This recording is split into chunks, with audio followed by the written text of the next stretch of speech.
Magandang araw mga kaibigan.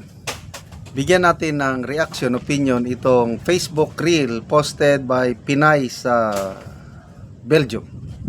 Pahayag ito, matapang na pahayag ni BP Sara tungkol sa napipintong impeachment complaint na isasampa na naman sa kanya. Matapang talaga, kalmado lang ang ating BP Sara. Sabi niya, if I get impeached, so what? That is my the end.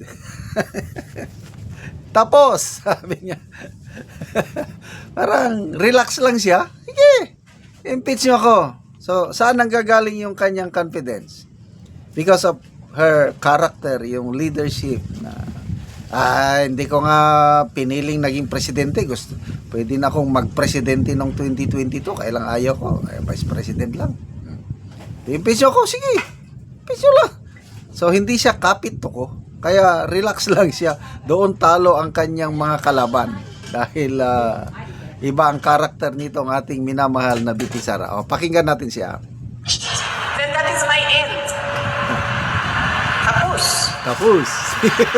Gumastos at magwaldas ng pera ng gobyerno para i-impeach ang Vice President. Kung yan ba naman ang gusto nila, magwaldas naman ng waldas ng pera at pagtakpan ang kakulangan at pagsisinungaling ng administrasyon.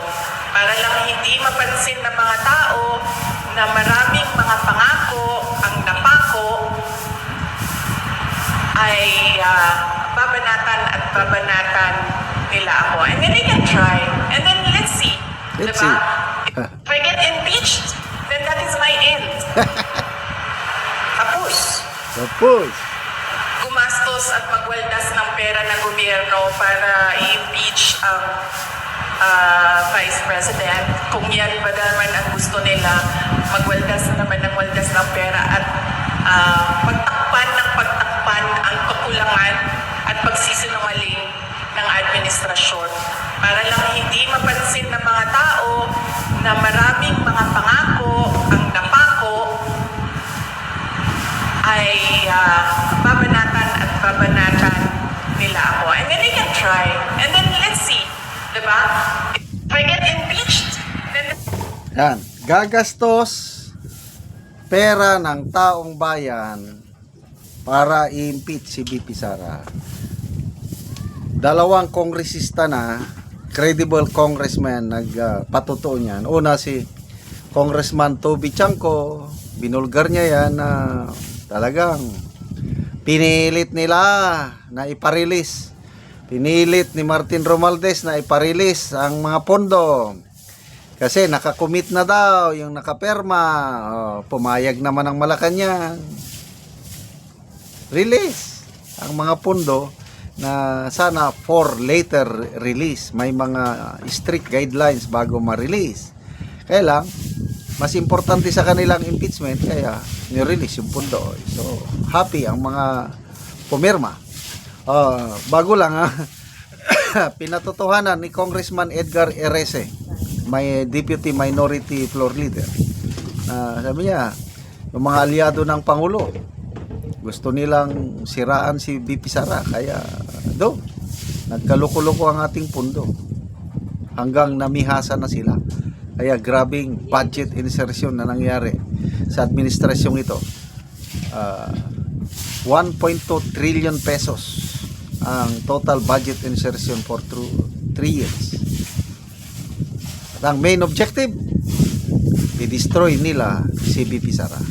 So, yung unang attempt nila, itong February 5, failure dahil dineclare na unconstitutional ng Supreme Court. Kaya lang saya, yung pera natin, wala na. Kung saan-saan na napunta. Yung bali-balita lang doon, 150 million per congressman sa mga pumirma. I don't know how true yung amount. Hinintay sana natin si Mr. Saldico na isiwalat niya kung magkano ang talagang naibigay sa mga kongresistang pumirma. I'm sure alam niya yun. Kaya lang sayang, hindi pa niya, baka nagpahinga lang. Then later on, bigla na naman siyang magpapasabog. So ngayon, ayan, another demolition 2.0, sabi ni Attorney Rowena Guanzon. Maraming anggulo ang paninira kay BP Sara. Sinisiraan siya sa relationship. Mayroon daw 4 na mangingibig or lovers ni BP Sara. Isa ang kanyang husband na tinaguriang Polvoron Lord. Inakusahan ang husband niya. Tapos mayroong matandang Polvoron Lord din, Sami Uy, na karelasyon daw ni BP Sara. Mayroong batang-batang basketball player. Meron ding chief of staff niya, si Atty. Zulueta Lopez. Karelasyon daw niya yun. Ayan, paninira sa karakter. And then paninira ni Ramil Madriaga. Pagman kunuhay siya ni BP Sara, nag-deliver ng bilyones. Kailangan kanyang testimony, wala, napakahina. Tapos ito, impeachment.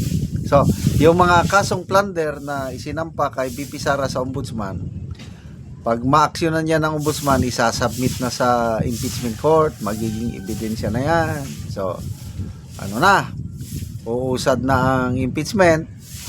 Kaya lang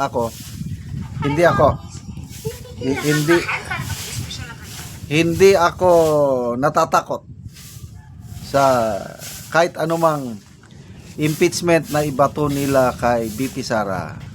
Hindi yan mananalo sa butuan. Bakit? Ang daming kakampi ni BP Sara sa mga senador. Tingnan nyo sa Baycam mo. Nabasa ko kanina. Parang nagbalik kasi binawasan ng mga kongresista yung budget ng Office of the Vice President. 800 million plus. Ginawa na lang 700 plus. Nabawasan ng 100 million plus. 130 million. Sa Baycam, yun, binalik. Yung 800, yung original na budget sa NEP, ibinalik. Ano ibig sabihin niya? Na sila, alam na nila, malapit ng 2028. So, they can try, sabi niya. Yes, you can try, but baliwala. If I'm impeached, that's my end. Tapos na ako, sabi niya. Talagang very confident sa kanyang leadership, sa kanyang sarili, ang ating BP Inday Sara. Salamat sa inyong pagsubaybay mga kaibigan, sa inyong suporta sa channel na ito.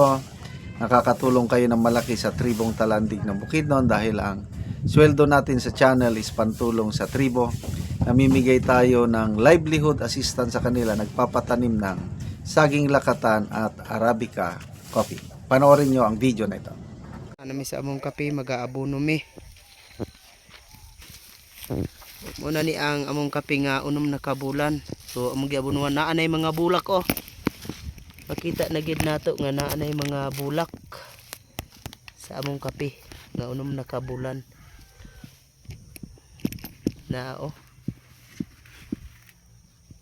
Bulak niya. So tambokid kay among kape naa nay mga sanga-sanga. Gawas nga hinlo maayo pod so among ginabunuan.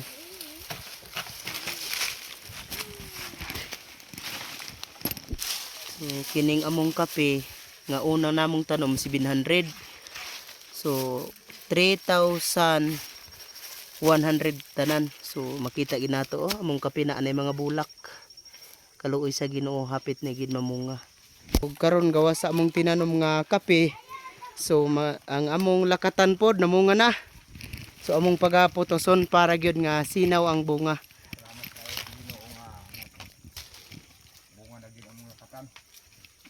So daghan-daghan na gyud ang namunga ang among lakatan. 16 na ni kabuok.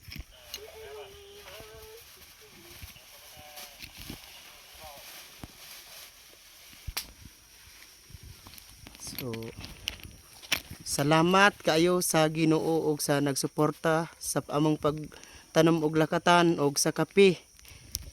Nga karon daghan na gyud ang bunga sa among lakatan. Ug sa among kape maka harvest mi sa among kape, sumawas na gid mi sa kalisod. Salamat gid kaayo. kayo sa nisuporta sa among saging lakatan nga pamunga na gyud. Mm. Kayo. Salamat.